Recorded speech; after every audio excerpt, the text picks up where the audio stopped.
Let's wrap up our work with matrices.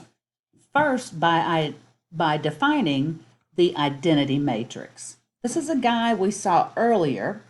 The identity matrix we represent with an I and a little n. It's always a square matrix, and so we say it's an n by n matrix. The main diagonal elements, or the main diagonal entries, are going to always be 1, and all the other elements in your matrix are going to be 0. So going from left to right, that diagonal will be the set of 1s, and everything else will be 0s. So I sub 2 is a 2 by 2 identity matrix. I sub 3 is the 3 by 3 identity matrix. I sub 4 would be the 4 by 4 identity matrix. Let's go ahead and fill that in. Remember, 1's across the main diagonal and 0's everywhere else.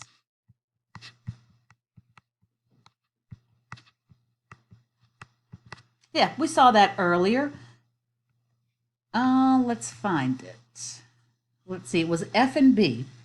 Take a look at F, matrix F here, and matrix B is the identity matrix. So when I multiplied matrix F times matrix B, the identity matrix, guess what the answer was? Matrix F. So it was kind of like multiplying the matrix F times the number 1. So the identity matrix is the matrix such that when you multiply a square matrix times an identity matrix of the same order, you will get the same identical thing. Okay? So if I were to take matrix A, given here as 2, 3, it's a 3 by 3 matrix. The first row is 2, negative 3, 1. Then 0, negative 1, 9, and the last row is negative 1, negative 2, negative 3. If I were to take that matrix A and multiply it by the 3 by 3 identity matrix, what do you think would happen? You would get the same identical thing. You'd get matrix A. And what's interesting is the order doesn't matter. So if I multiply A times I, or the identity times A, I will still get matrix A. Where that comes into play is when we talk about the inverse matrix, but we're actually not going to cover that at this time. But anyway, that is a special matrix called the identity matrix. Let's look at how we can use matrices to model real-world situations. So let's take a look at how we could use matrices to solve or set up this situation. We've got 2 softball teams, and they submit their equipment lists to their sponsors. Okay, so we've got bats. The women's team needs 12, the men's team needs 15. Balls, women 45, men 38. Gloves, the women's team needs 15 and the men's team needs 17. And we have some costs. Each bat costs $80, each ball costs $4, and each glove costs $80. Now you could figure out the cost of this equipment without using matrices, but let's see how matrices could help us do this very quickly. Okay, so let's set up a matrix.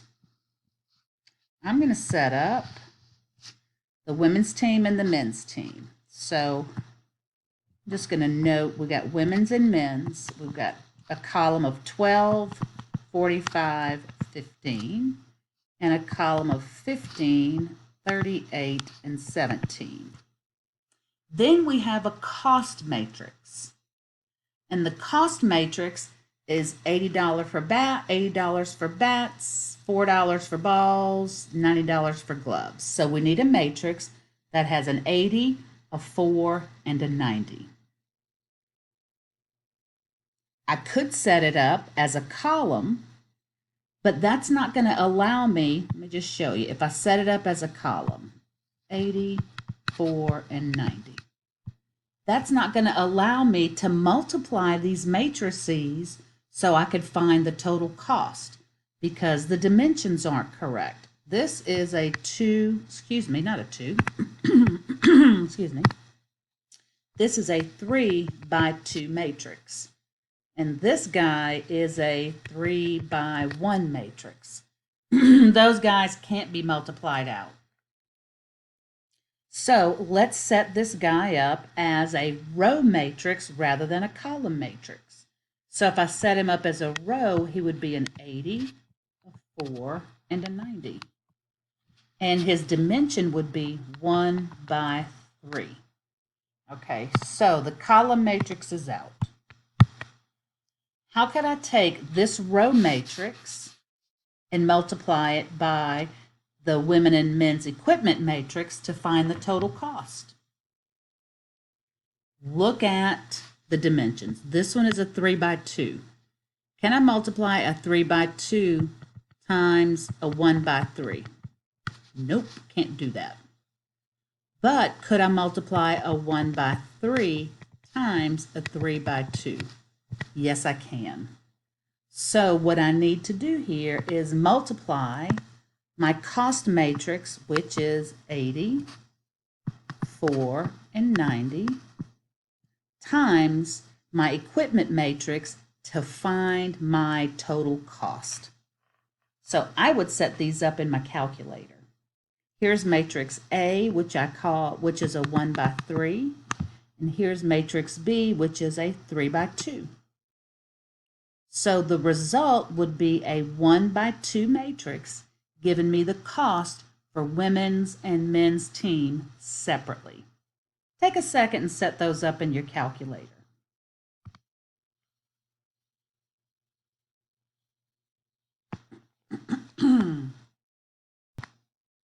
Okay, so I put the cost matrix in my calculator under matrix A.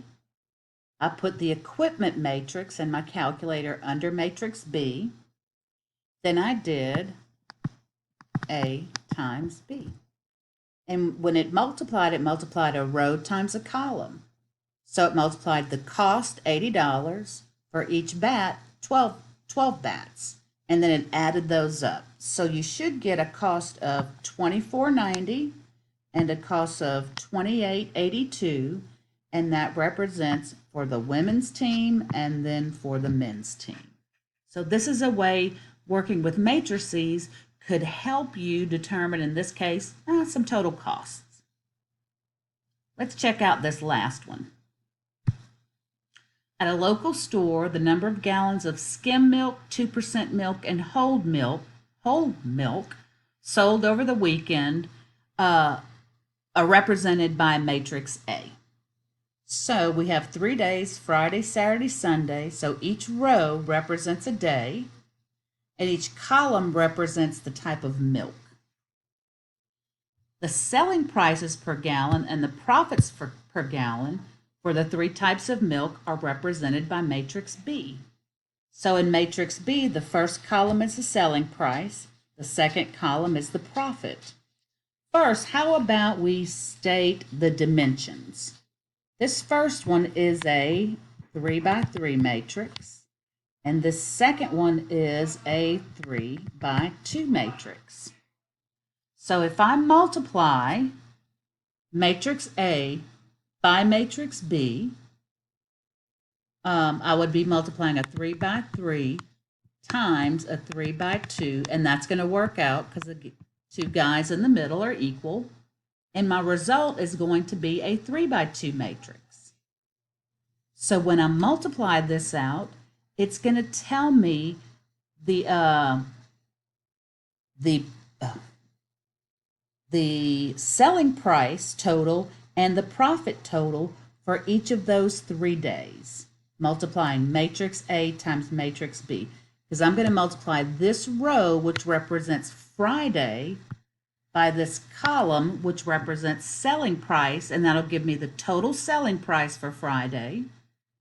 Then I'll multiply this row Friday by this column profit, and that will give me the total profit for Friday. So set up A, set up B in your calculator. Let's multiply them out and then interpret the results. So if you put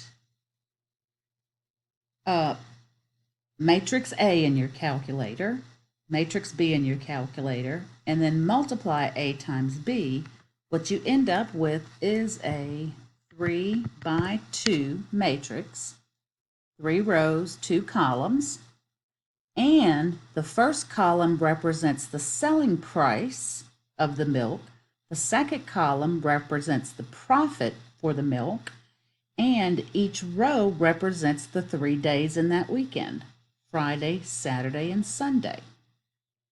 Now the last question is, find the store's total profit from milk sales for the weekend.